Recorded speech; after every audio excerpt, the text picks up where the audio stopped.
Welcome in, everyone. RFK Refugees Podcast. Ted here, Jon here. You know, Jon, it's not every day that you get to wake up and say that you have as much experience running a soccer team as the current CSO of your favorite local soccer team. It's true. You know, it's not every day. It's not every day you get to say that. So thank you, DC United, for giving us that. I can say now, actually, I have more experience because I played Football Manager. Maybe our new CSO played some more Football Manager. We can. I'm sure he did, and he probably streamed on Twitch that he did it. We should find this. We already know that there was a previous DC United player who streamed on Twitch who shall not be mentioned. So we'll see if we can find that. Jon, how you doing, my friend? How was your weekend? I hope it was good. You know, it was all right. I feel like I have had a really dumb week.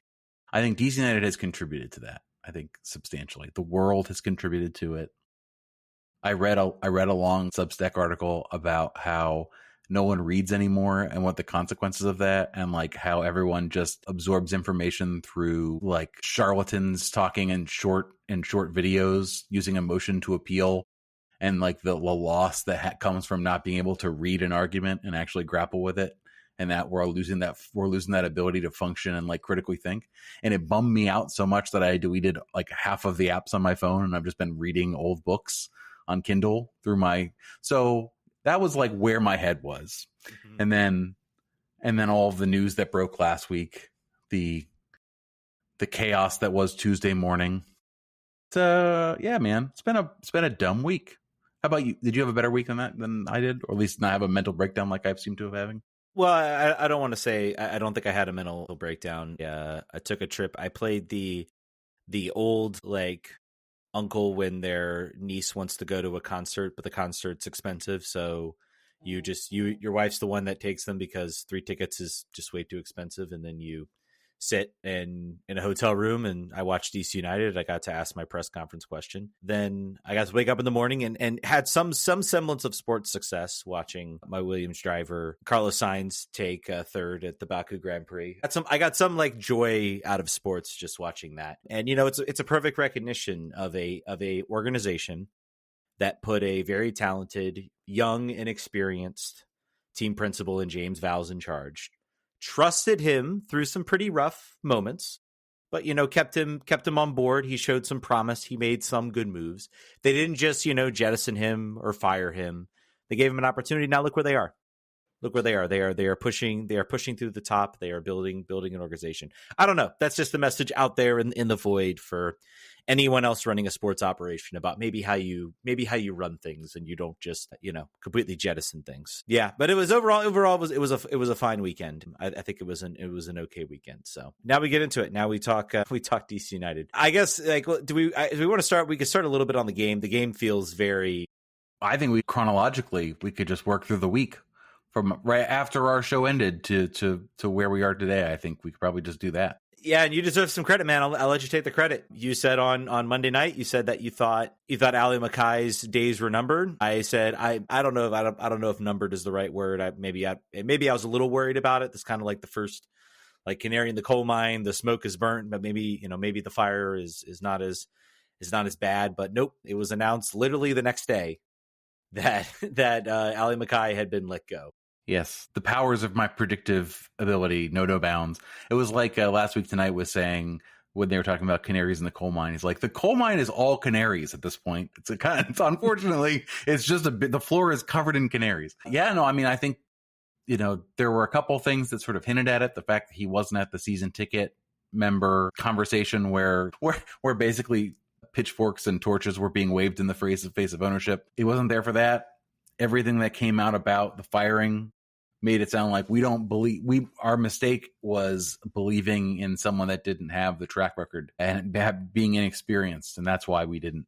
And that's why we made this. They never said we made this mistake. They just said like, you know, that was what we've learned.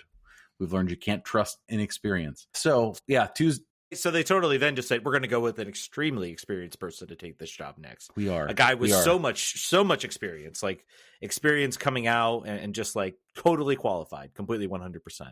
Correct. Yeah. So Tuesday morning, we get news a little bit ahead of time to confirming the report that Ali Mackay is out the door, and there would be a statement from ownership. We were supposed to talk to them that day, as Monday listeners will remember. That did not happen. And then we all got to see the conversation that happened on Fox 5 with Julie Donaldson, where ownership talked about sort of the decisions that they're being made and the choices where they want to get to, where they want the pupusas and the fans and the drums. They want all that back, and the World Cup, all that stuff. We heard all that. And then we had, at that point, had not yet heard where they were going to go with it. They said they were going to make a decision soon. It was a quick thing. If you remember this, the coach was hired, had been in process for months when the move to fire Troy actually happened. So this has probably been additionally going on in the same way. Ali Mackay must have been like looking at his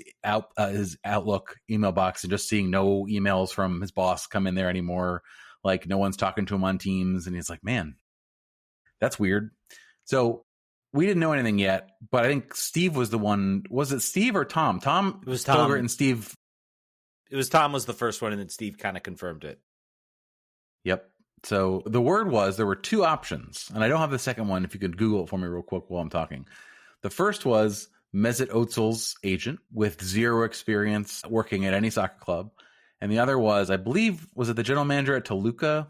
Yeah, it was Santos Toluca. Laguna? Yeah, it was either Toluca or Necaxa, I think, at one point, or maybe he had been at Necaxa for a bit. And apparently this is a guy they have been circling for a couple years and have been looking at him. Toluca executive Santiago San Roman was the other candidate. It sounds like from reporting that we've gotten, it sounds like they were talking to him a couple years ago. So this might have been a conversation happening before Mackay was brought aboard. But they decided to not do that. They decided to not go with the hot prospect down in Mexico, and in fact go with this gentleman. We were getting his name right. What do we have? We had Erkut Sogut, I believe, was where we landed on it. So, what to say about this move? Well, but I'll give like a very short resume, and then we'll sort of talk where we feel about this. This man is a doctor via a JD in sports law, I believe, sports law, podcaster, author, of course, self-published author on Amazon of many books. I encourage you guys to check those out. There's a possibility that we do a reading club in the off season where we read through all these books and are ready to go for the beginning of the season. Well, maybe that's a Patreon feature. What else has he done? He's done a bunch of stuff. He's given talks. He's basically like, imagine the guy on LinkedIn that has like 9 jobs in his like bio thing. That's this guy. This guy is your LinkedIn power hustler kind of guy. And again, headlining the most important thing, no experience at the club level. Siri obviously has been a player agent for quite some time. He was in negotiations and conversations with ownership when Mesut Ozil was being rumored to potentially come here. And then also the coffee shop fiasco. That was one thing, was that we may not get the player, but maybe we'll fill in the vacant retail space on the south side of the stadium with the coffee shop. That never happened either. But also he was hired as the headhunter for Rene Weiler. He spoke to the ownership and was like, this is the guy you want. Sure, he's doing front office stuff now, but he was a coach right before then. He's great. You're going to love him. Check him out. And they do that. And they say, yeah, we're going to hire him. And then they said, you know who I really like, though? I mean, we were hiring a coach, but you know who I really liked was that other guy, the guy we talked to all the time. He just had it. He had something. He was the hardest working, smartest guy we've come across in soccer, I believe was the quote. So, by the way, in fact, they've had conversations with Bruce Arena as well. I guess he doesn't meet the cut as one of the smartest guys. No, he's dumb. Nor does he work hard. So, oh my goodness. So let's go. What do we think about that? Well, first, what do we think about getting into Ali? Let's start there. Let's start at the original sin here. Because you said you had I think you have a lot to say about giving up a plan before it's had a chance to be a plan. There's a reason, people talk a lot about bad CSOs, bad, ownership keeping people around, maybe too long. But there is a reason you keep CSOs around for a long time, because they get started on a path. You went in and you gave Ali Mackay the ability to go out and hire staff. He's hired the GM, the assistant GM, I believe we saw is gone. He hired Kevin Flanagan, of course, to run the academy. He hired all of the scouts, the head people running the data analytics, like all of those people in the office. And he also selected a lot of the players. So you are after it took, we all saw what happened with this team in 2024, where they had to ride out a bunch of contracts that had been given to the previous regime. And that's what happens when you make a move and go after a CSO and sort of do this sort of midstream. 2024 was supposed to be Wayne Rooney's second year as coach. That was supposed to be his option year. Every single contract was sort of lining up to be that way, with maybe the exception of Christian Benteke's contract. But, they obviously brought him back. But everything in 2024 was lining up to be that sort of that next year in the contract. And you shift gears immediately. You bring in Ali Mackay, you bring in Troy Lesane, you allow your CSO to hire a coach, which we'll get into that in a minute as to why I think they're making this type of move, is because, again, they went to hire the coach before actually hiring the front office staff. And you make all those moves, and then to suddenly be like 2 years later, it's like you're back where you were. You've got a whole bunch. You're in an even, honestly, you're in an even worse spot, because at the very least in 2024, you still, like, a lot of the contracts you had on this team were like basically over the next year. Like a bunch of players were gone, bunch of really high. Now you've got a GM and a chief soccer officer that has chosen a lot of the talent. Mixed results. A lot of people people who follow the league say, this is like a lowest hit rate I've ever seen. I think that's harsh on some of the talent he's brought in. I think a lot of it has to do with the fact that he was not allowed to then go out and get a designated player. I'm trying to figure out, after seeing all of this and then hearing from Stephen Goff that, tensions between the front office and the ownership were fraying. I think that entering 2024, Jason Levy was trying to listen to the fans. He was like, okay, we're going to go out. We're going to hire a young, ambitious GM. We're going to give them control. They can pick the coach. Everyone around us is telling us this is how we should do it.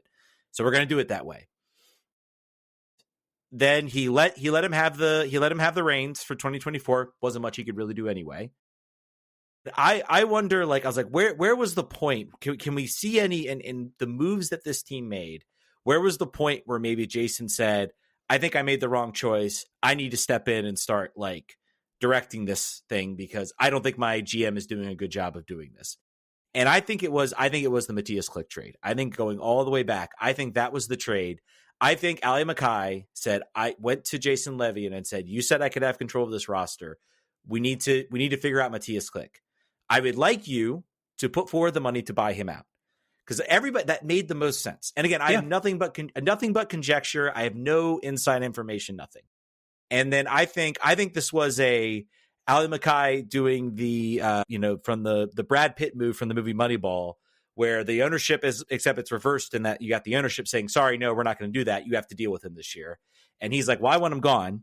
So you're not going to give me the money to buy him out. You know what I do control? I control the ability to make trades. I'm going to trade him. I'm going to dump him to Atlanta. I'm going to take the hit on the DP slot, but I mostly just want him gone. And then there was, of course, the idea of, we need to do the 2-4 game or the U22 initiative. I think ownership said, nope, we have Paul Pogba. We think we can go sign Paul Pogba. We're going to go get Paul Pogba.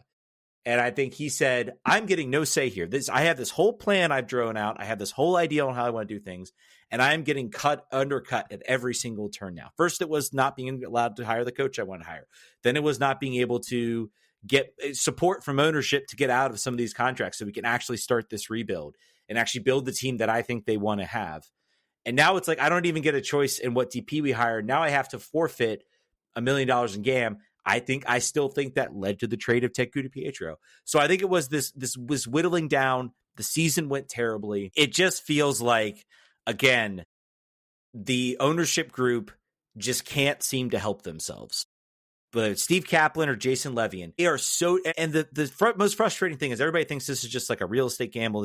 I genuinely think Jason wants to have a successful soccer team. Successful soccer team makes the team more valuable, whether you believe it or not.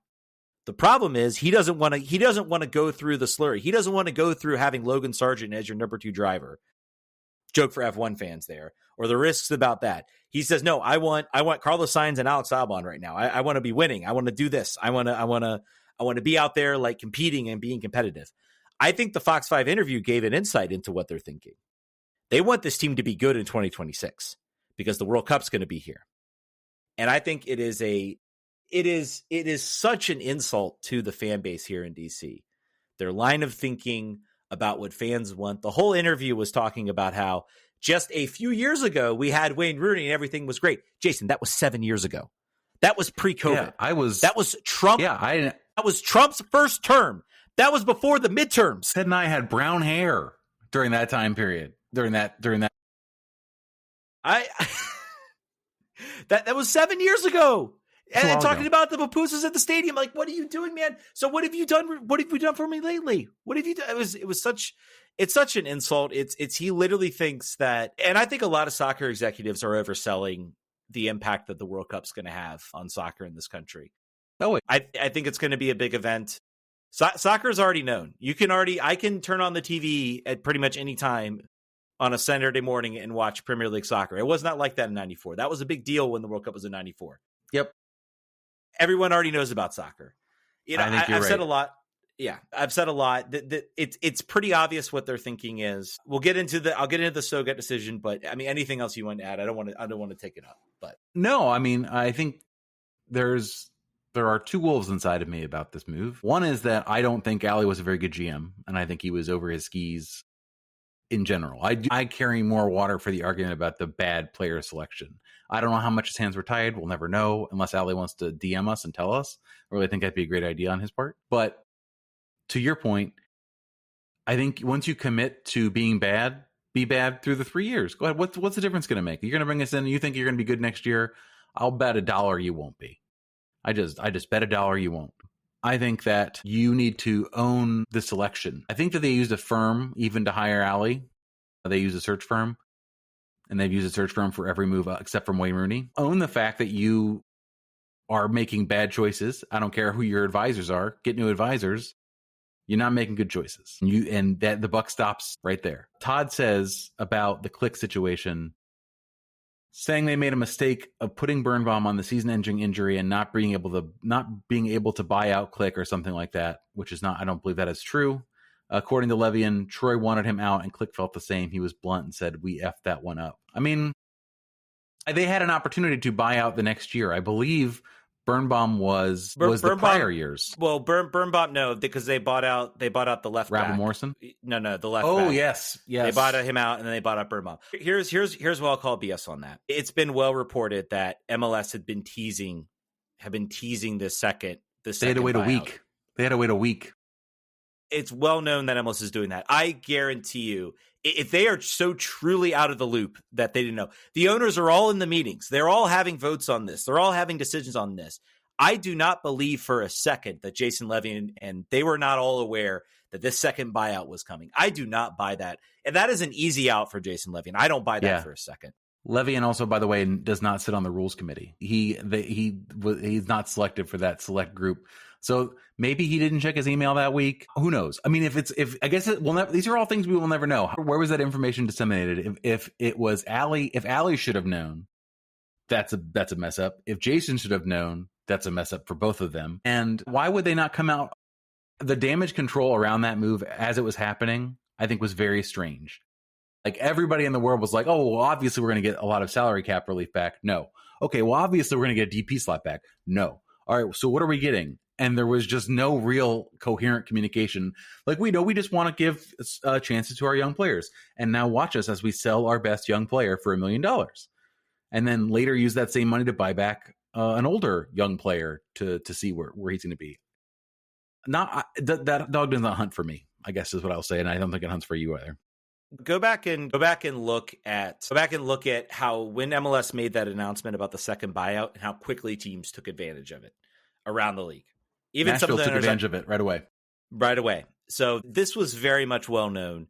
Ownership did not want to float the money. That isn't easy. I do not believe Levian for a second there that is true. And honestly, you're taking ownership of it. So is that part of the reason why you're again, it's just all it's all It's all awful. It's all terrible. And again, to talk about the interview, again, it was kind of embarrassing. Again, it's been talked about. Steve Kaplan apparently maybe forgot the name of the team that he was calling it, the local was the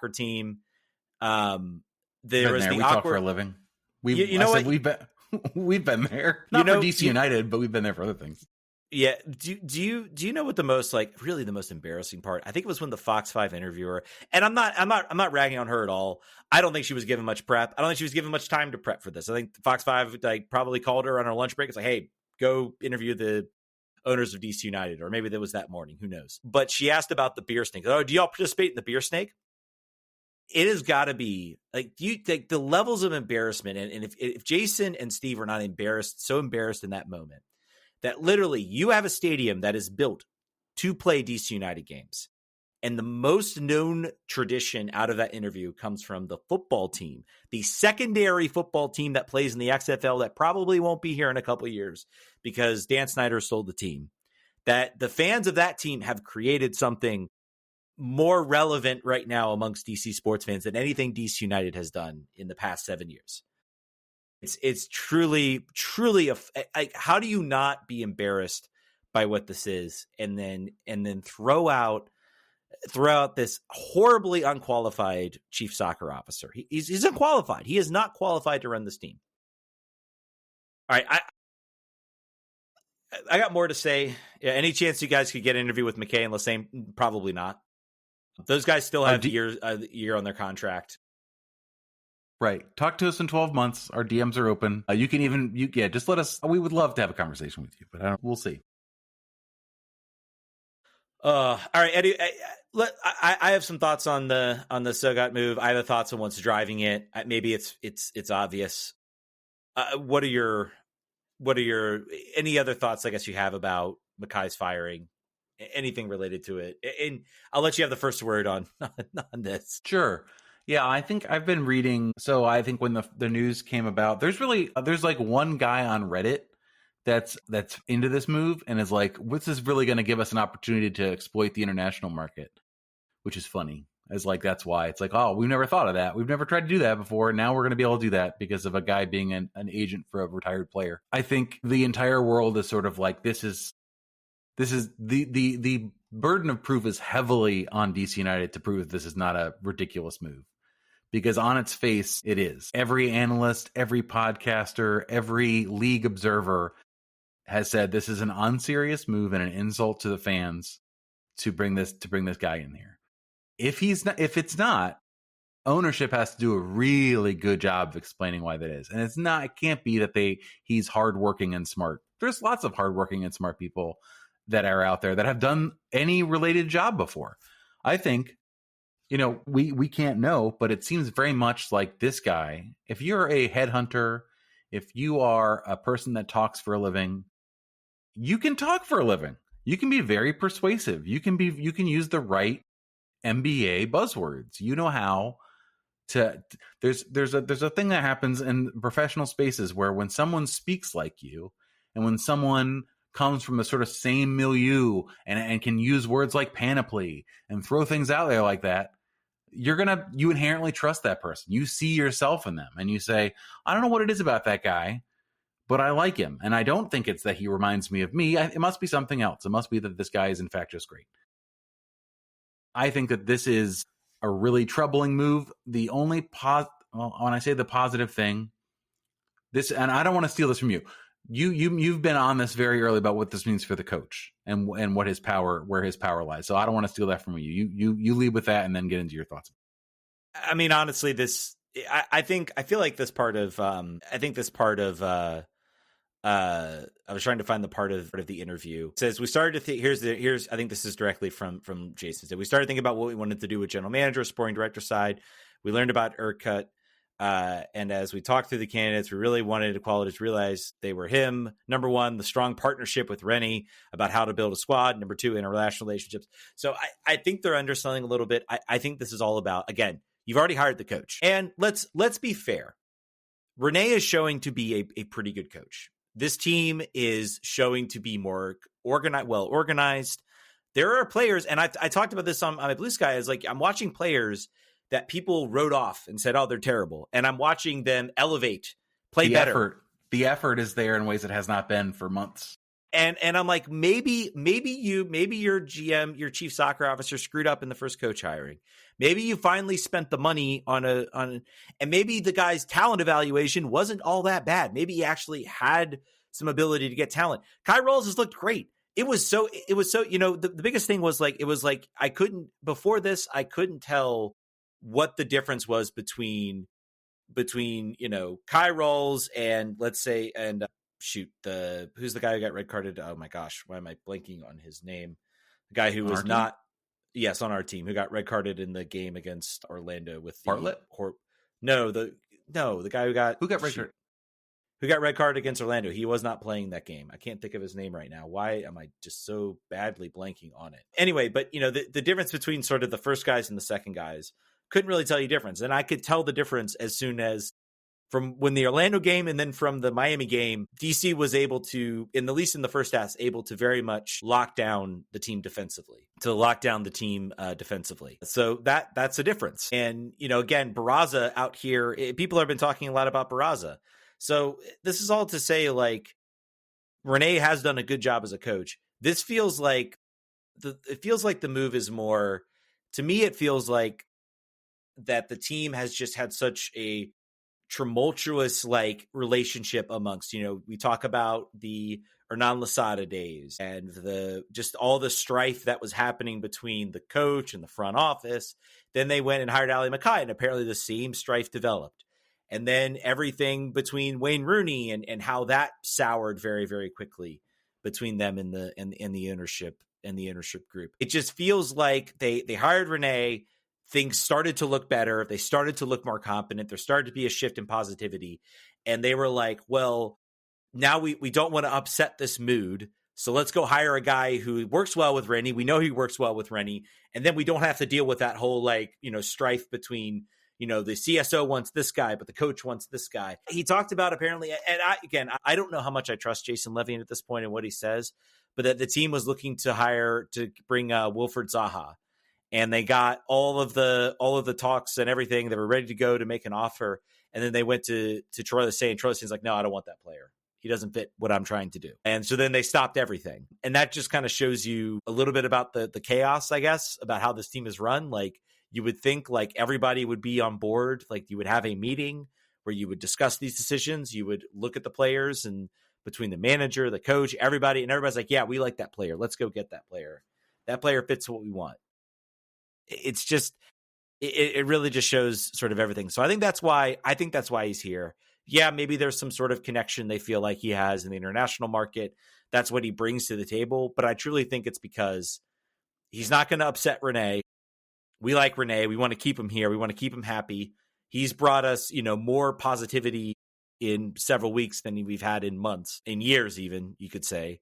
So we want to keep that harmonious, thing going, and we'll take the flack for hiring him. We'll take the flack. We'll look like we don't know what we're doing for this because we know how this is going to come off. You have to be an idiot to not see how this is going to come off as unserious. So that's what I think.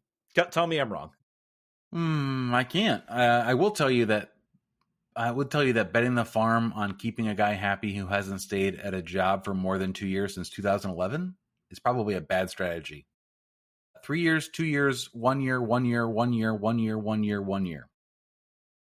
Not looking good. I don't want to make any sort of widely publicizable bets or make stakes on what happens when he stays here for more than 2 years. Maybe I think the thing I said before, and I never really go back. I said I would shave little lines in my eyebrows if he stays 3 years, but maybe I'll do that. I bet it'll be a cool thing to do at 43. Remember that. Put that into the logbook of bets for 2028. Yeah. And again, the ask of what you're asking this guy to do with very little experience is to overturn a roster where next year there is going to be not a lot of wiggle room. Let's talk about the players who are here through 2027 right now, according to the MLS roster profiles. Kim Jung Hong, Boris Enow, Joao Peglo, Matty Peltola, Lucas Bartlett, who just got a new contract. Karamoko, yeah, that's, again, Garrison Tubbs, Gavin Turner, that's all fine. But you've got, let's see, of your TAM players, 1, 2, 3, 4 of the 7 of them are all here through 2027. And the rest of them have guaranteed contracts through next year. So you are either trying to offload and sell some of these players, or you are trying to figure out a way. It's going to be 2024 all over again. It is honestly going to be 2040. The only bright side is that you look at your player, Christian Benteke, your DP. You do have you can have 3 DP slots. And they will, according to the interview, they will be all filled up. That was said before a general manager was even hired, before maybe I'm sure that the coaches had preference for that. But the roster build size out was decided at least in that interview on last Tuesday. Great. You can save a kilowatt of power emailing the MLS office to not change your designated player model. I want some information on that. And this is something I've kind of looked like. I don't think MLS has made it clear, I guess, when you say you're going to apply the switch. Is it possible? And this is why I ask. I genuinely want to know. There might be an answer here that I am just missing, or there might be an answer here that and there may be a perfectly reasonable explanation for me. But tell me, is the reason that you have to basically tell MLS, it would make sense. Before the window opens, that's the deadline. You have to say, this is the model we're going with. And you can't change that. Once you do that, that's it. Here's your GAM, go do it. That would actually make a little bit of sense. That might be the reason why. But so far, I have not found anybody who's told me why. But it would make sense. You want to assume there's a reason, and it's not just that we decided not to spend $2 million that we could have spent on the roster. Exactly. Yeah. Because that's a thing that hurts to believe and is really hard pill to swallow. So we're looking under the cupboard, we're opening all the sliding doors and saying, is the answer in here? Is the reason, was there something hidden on the back of the rules that we didn't read? It's possible. It's MLS. Yeah, I mean, you would think too, because apparently, guess who's back, guys? Guess who's back? That was where I was going next. Yeah, it was the guess who apparently is still a part of the team. Apparently, when according to the interview with, if you listen to Pitch Pass, they've had coaches show up. And this came from Pablo Maurer over at The Athletic, that everybody's favorite GM, Dave Casper, is apparently having a role in decisions that are happening along the team. We got to put our hands up. We were wrong, folks. We were wrong. We told you. We said, he is a figurehead, guys. He took a buyout. He's just sitting around. Don't worry about it. We're wrong. He's in there. He's part of the welcome wagon. I bet he's still doing stuff. I bet Chad Ashton's probably still doing stuff. They got a whole retinue of hidden people over there still working, probably in Ashton. I will contend that I don't think we were wrong until the summer or until the May or the spring, when it seemed pretty clear that the team maybe was trying to, and who else are you going to do? And they went to the old hand and they said, let's just bring Dave back in here. He's sitting around. We need someone who knows how to run an MLS team. And so that's why he's here. Dave was frozen in carbonite, and they thought him out, and they said, it's time, Dave. We need you to get some GAM for draft picks in 2029. Well, I think we were not wrong until, and I think it's changed over this year as the years progressed, that he sort of was kind of re-brought back into the fold, into the decision-making tree. He was off the bench, kind of ready to go, so to speak. We were right until we were wrong. We voted for it before we voted against it. But yeah, what are you going to do? You have your head coach, who I think is taking a more active role really in organizing this team. And you have a guy who's never run a soccer front office. Who the heck? They're going to have to get up to speed on all these different roster things. And if you need an indication on where it is, in the press conference, I asked, and I debated whether to ask the question. Maybe it was a better Wednesday question. You said it was probably a better Wednesday question. I was like, you know what? This came out on Friday after the press conference. So I think it's a perfectly reasonable thing to ask why we're on the designated player model instead of the U22 initiative model.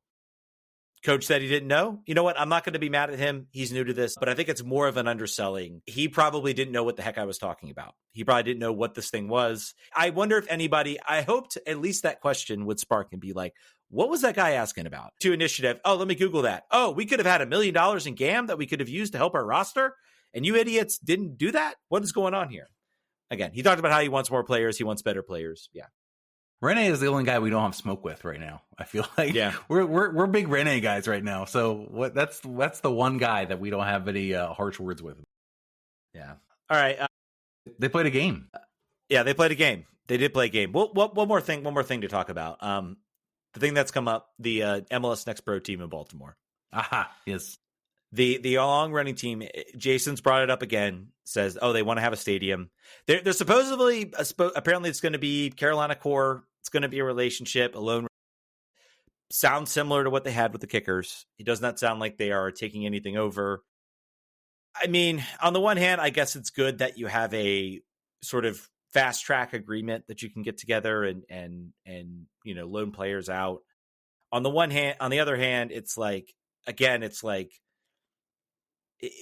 either do something that's actually going to help your team or not. And this is kind of like very much like just a null moment that it's not going to be what they think it is. I don't know, man. How do you see the relationship or the Next Pro relationship? I'm driven insane by this because this could have been done from the very, very start. They could have pursued two activities at the same time. You could hold two things true at once. One, we're going to build a team in Baltimore. We're going to build a stadium. We're going to link up this region and take this turf back for DC United for player evaluation, for the academy and all these things. And that's going to help us. And we need to play these young players. We need to not waste years of development. What could we do in the meantime? Well, we could do sporadic loans to the team that we just sold most of our stake and ownership to in the USL Championship, or we could just not send them anywhere. We can send them to Chattanooga randomly in the middle of the year after, I would say, like half a season of not playing. What would you say probably for Gavin Turner? I'm driven insane by this because they could have gotten an agreement like this from the very beginning, and they didn't. And being on the outside, the only explanation to me, is that DC United wanted to keep pressure on Baltimore, making this an urgent situation, that they have to move faster, that they're going to go somewhere else if they don't hurry up and get this agreement done, if they don't allow DC United to build where they want to build. Because there's no other reason why you would do this. There's a cost. The cost argument is null because you have two stadiums in the region you could play at them. You could play there. You could also just play at a college. You could play at a high school field. It doesn't matter. It really doesn't matter. I'm sure there are MLS Next Pro minimum level standards that you have to meet. You could find places that do that. It's third division and go spend some time at City Stadium, which is a great place. Love City Stadium. Love it to death. It's definitely behind the times as far as a stadium. They've done a lot of work to make it better, but it is still very much behind. There is a lot you can get away with as far as like stadium size and everything else. There are plenty of other MLS Next Pro teams that play at college type stadiums. And that to me just reeks. If you actually, and this is where it gets into the, Jason wants to win, but he also doesn't want to have to he also sometimes doesn't want to work hard to do it. And this is a perfect example. The MLS Next Pro team is a perfect example of that, because if you really wanted to put down roots in Baltimore, start the freaking team, have them play at UMBC, build a community relationship around that team, get people organized, hire a staff to go out and do groundwork, get people, hey, there is a soccer team coming here. Take some Bobcats players that used to be on that team, some guys that are from the community. Exactly. Like, promote it, go to these colleges. Like, you want to show they are very, very lucky that there is no other ownership group out there in USL that is interested in starting a team in Baltimore. I have no clue why, no idea why, because that area should have a professional soccer team. Go do that stuff. And I think he feels like, well, I did that with DC. I don't want to do that with Baltimore. I think maybe you're right on the pressure. Like, I don't, but how do you know that's going to work? And how is anybody looking at what, like, the operation that DC United is running and thinking, yeah, we need this in Baltimore? Or they could just wait a little bit and maybe there'll be some other owner that's going to come in. It will not shock me one bit. It will not shock me one bit if eventually some other ownership group comes in and says, hey, we're actually going to start a team here. We're going to play at UMBC. We're going to play in the USL League One. So we have a lower standard we have to start with, but hey, get us a stadium, and we want to vie for the championship. We want to vie for the Division One. We talk about USL and promotion and relegation. I think you are seeing certain organizations. There's been a bit of a boon down in the USL League One, and I think a lot of that is related. You have the Cosmos coming back in New Jersey. Whether it's all smoke and mirrors is one thing, but the promise of kind of this promotion and relegation And there have been teams out there, I think in Albany, that they were debating between Next Pro and USL, and suddenly they're going with USL because USL is going to have Pro Rel. They're going to be like an actual league. And that's an opportunity to sort of bring some more like civic pride to the area. So you're seeing a lot of organizations kind of flip and say, hey, this league's doing this cool new thing. Let's go join that thing. Whether it works out or not is one thing. I'm just stating that right now, MLS Next Pro is not necessarily looking like the attractive option for, independent type teams. The real big question is going to be with DC is is there going to be some other group that's going to come in? Again, this is better than nothing, but again, it's still not great. Whatever relationship they have with Carolina Core, if it's still happening, they were told 48 hours at the season ticket event. We're now like a week after that. That's 2 Thursdays ago. Yeah. All right, let's talk about the game. Everybody might log off because a 3-2 loss for DC United. Again, performance-wise, pretty good. No Lucas McNaughton. That was the player I couldn't remember earlier. So no Lucas McNaughton. He was, of course, red-carded. Matty Peltola also out due to yellow card suspensions. They were all apparently at the watch party. Wonder if anybody in our chat went to the watch party or anything, and you got to talk to them. Or, hey, how are things going? Like I would have gone just to ask him how things going. I also said, hey, Matty, like your dad's a big fan of our podcast. Really get him embarrassed. Exactly. Just turn on the embarrassment. But overall thoughts on the game, I guess DC playing pretty defensive, but honestly looking like I thought they played pretty well in that first half, all things considered. I don't want to say it's a 50-50 game. They ceded possession.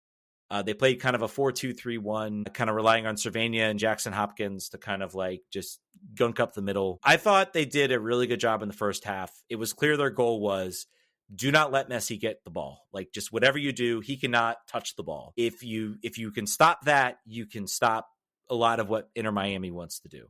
And I thought in the first half, you saw them, very much surround Messi, and sort of that last sort of interception, they were able to do it to interrupt and sort of disrupt what Miami wanted to do in that game. Yeah. Any thoughts you have on it? I think that's true. Cervania's assist was impressive. I think that my main consideration is what I like seeing, the intensity in the press, and then in the midfield coming back to help the wing backs when they're out of possession.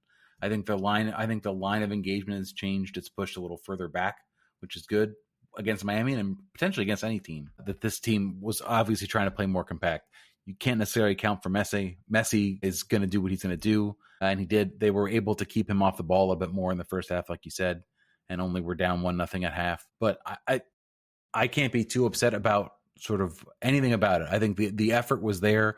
The goal by Jacob Murrell, who exits witness protection after 9 months or however long it's been, looked a very confident player, getting us back into the game. It felt like they felt like a 3-3 draw was possible. I think they left it a little bit late, but against a team where the talent is so unbalanced, I think you have to be impressed at where they found themselves at the end. They made it a game, and that's good. And there's really an argument. I mean, you talk about Caden Clark coming into the game. I think you were musing in the chat that you didn't think he did anything. He nearly should have had an assist. That was the one thing he did. It was almost a goal, so that's probably valuable. Almost set up João Pedro. João Pedro tries to dribble around the keeper. He hits that one time. He puts it where it needs to go. It's in the back of the net. It's 2-2. That situation then flipped where Miami came back the other way, won the penalty kick. Somehow that did not turn into the third goal save there. And again, another call out. Luis Barraza again had just a couple times where he makes big saves. I don't know what you want to do. I think a lot of talk has been made about the goalkeeper position. In my mind, I think Barraza is starting. If he can keep this up through the rest of the year, I don't see bring in a guy to compete. I think unfortunately that means Kim Jung Hong is gone. I think you'll find a suitor in South Korea that will take him back. Maybe you have to take a hit, but I think you can find somebody that will, at the very least, I think you could potentially loan him back to South Korea, attach a purchase option on it. He'll go back to where he's comfortable, play well again, get some minutes, and be comfortable. But I think Barraza's earned a chance to be that starter. A lot of people have been talking about, comparing him to Alex Bono. I think that's unfair to him at this point. The saves he is making are a little bit of a higher level than what we saw. We didn't see any of this out of Alex Bono, where there were saves he was making that was keeping us in games. The game against Orlando is a perfect example. That game should have been well and dusted. That should have been 3-4-1, and Barraza kept this team alive and kept this team in this game. It was a little bit harder against Miami because they've got Messi, and Messi just knows where to put the ball and can put the ball in the right spots. But I think, like you said, they showed themselves well. Benteke gets a goal off a header, great service from Cervenia off the right side. And again, the marking, I think defensively, the breakdowns again were, I think, a lot to do with the talent deficiency, and that's kind of what you want to see out of this game. The reason they lost this game was because they have one DP out there. Like Inter Miami has 5 with some players that are taking some lower contracts to fit within that. DePaul's a DP, Messi's a DP, Busquets is a DP, Jordi Alba's a DP. All the rest of the players are here. They're taking a pay cut because they get to play with Lionel Messi. So why not do that? Did you see who got Messi's jersey? Was it? You said it was Connor Antley, wasn't it? It was. I think he's going to sell that and double his salary for 2025. It'd be a smart move. Maybe. Anything else? I guess you want to add to this game? I was Jacob Merle scoring a goal, getting with only like 10, like basically 1 minute plus stoppage time of action. I think is really promising. I'd like to see him build on that as we go along. I think anytime you were thinking about putting Dombaji in, you should put Jacob Merle in for the rest of the year. I think that should be your major concern.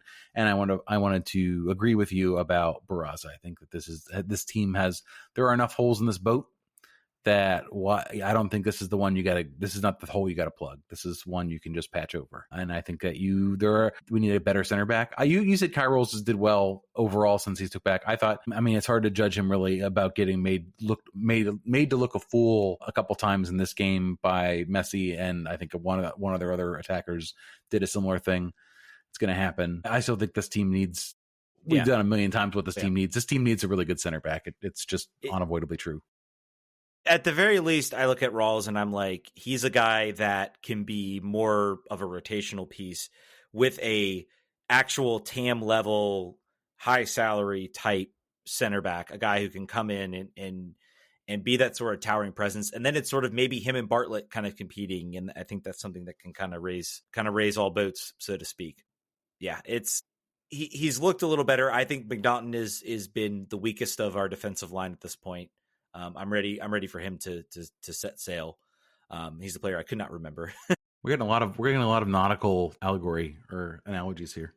Yeah. We're underwater. Right, we got some questions here. Let's get to one. DK in PHL says, Sicko since the late aughts here. Personally, this is the most dire situation the club has been in. 2012, 2013, the product in the field was objectively worse than the current team. Disagree a little bit with 2012. But it still didn't feel as hopeless as than it does now. I will say in 2012, we did make the was it Eastern Conference semifinal / I think it was the final. It was the second highest points per game we've had 2006. Yep. Back then there was just a less talent league wide, and the gap between good and bad was easier to close year over year, and there was a general feeling of hope for the future. Once we get the stadium built, some new owners will finally be able to buy big players. In short, the team was dog poop, but people still cared in a maybe next year kind of way. Now I have no faith that the team will be near enough to compete for the championship. Living Captain have real estate holding company with a soccer team attached to it. The on-the-field product and stadium experience seem like annoying things they're required to do, so they can focus on the business parts of focus on the parts of the business that interest them. I would love to ask them and Sogut when they truly believe DC will be a credible MLS Cup contender.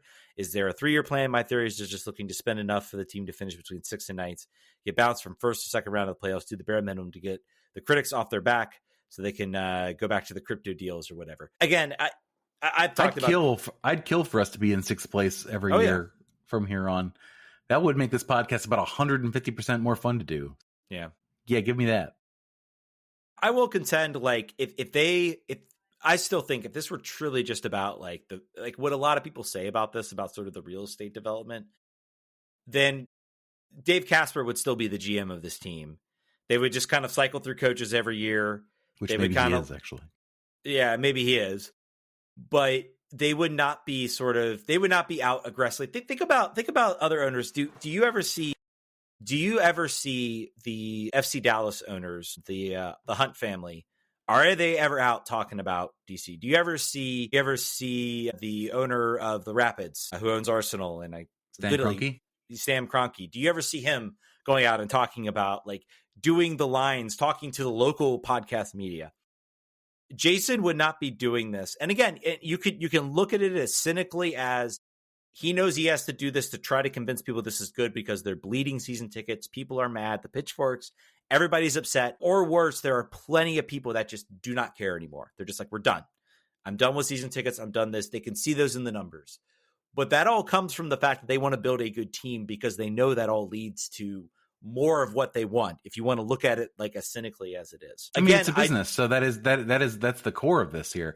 They understand that the product has to be something that people want to see, which is what we want. So that's where the synergy meets between the owners and the fans. It's that they want the same thing.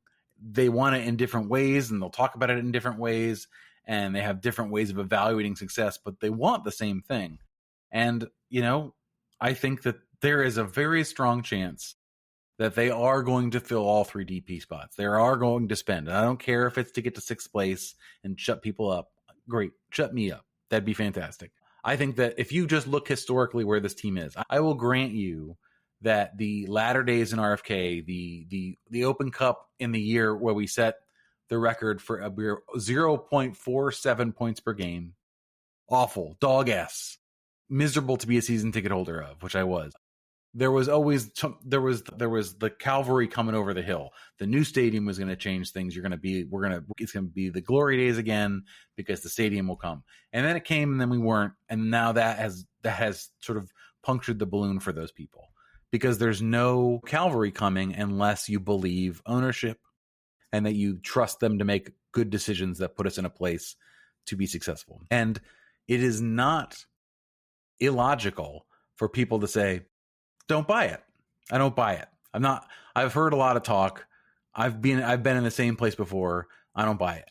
And you called out the most important thing. It's not so much, it's annoying and dumb to have the podcaster saying you guys are making bad decisions and sell the team. That's annoying. But worse still, as you called it out, is people just don't care anymore. Yeah. They just don't. They cared before, and now they don't anymore. They're just doing different stuff on the weekend. They tried, they stuck in as long as they could, and then they just left, and no one filled their spot. And that's really the problem. Team Plymouth still. There are no drums going on at the stadium. The stadium is just silent. There are long-term people, and you can be bad and still maintain a connection, and that's really what this ownership I don't think they get, or I don't think they understand. And is that this team was good in 96 to 99 to 2004, 2006, 2007, but they navigated some really rough seasons, 2000, 2001, 2002, and they did it by very much maintaining a very close connection to the community, to the fans, to everything else. This team doesn't even do anything close to that nowadays. They're holding a season ticket tailgate for season ticket holders. Let's bring back, without recognizing, like, it's all like they're like, oh, well, that stuff people loved about RFK, let's do that back for our season ticket holders. Let's do a tailgate. And it's like, yeah, but do you know what made that tailgate good? Do you know it wasn't being able to get drinks. It was being able to talk to people. It was community. And I do not believe for a second that Jason or Steve Kaplan understand. I'm encouraged that they're trying. That part, I understand. They don't speak the lingua franca. They don't understand. They weren't there. They do not. They are merely referencing the text. They do not. They were not there for when they were written.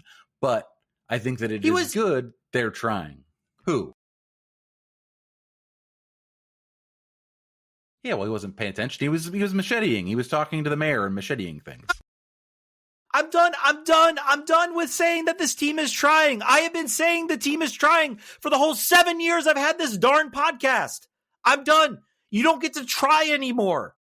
You get to do things that work. Having a tailgate for season ticket holders does nothing. Absolutely nothing. I'm done saying, well, they're trying. Oh, they're trying. I'm done. I'm finished. You don't get to try anymore. You don't get any benefit. The amount of doubt, you have no more benefit of the doubt. I have no reason to trust anything that comes out of your mouth. The seat's right there, Jason. I want you to sit down. I want you to answer these questions. I will give you an opportunity to talk. I want to ask you tough questions. There are a lot of tough questions I want to ask you. But I don't know for a second I will believe anything that comes out of your mouth, because you have given me. I want to pull up when they hired Ali Mackay, and they're saying the same, a lot of the same. Oh, he's an incredibly the guy at Google that recommended Ali Mackay. Oh, he's an incredibly smart guy. No, I'm done. You've run out of chances. And people tell me all the time, like, oh, you're too positive. You're too positive. It's because I have to do a podcast every week. I do not know if I feel positive about this team anymore. I do not know if there is any hope. I still want to do the podcast because there's a lot of people who still care about this team, want this team. I want this team to win. Part of me, when this was happening, I was like, I don't even know if I want this to work, because what does this say? If this works, it's just the most stupid thing to happen. It's literally them doing the stupidest thing possible. And cynical, everything about it.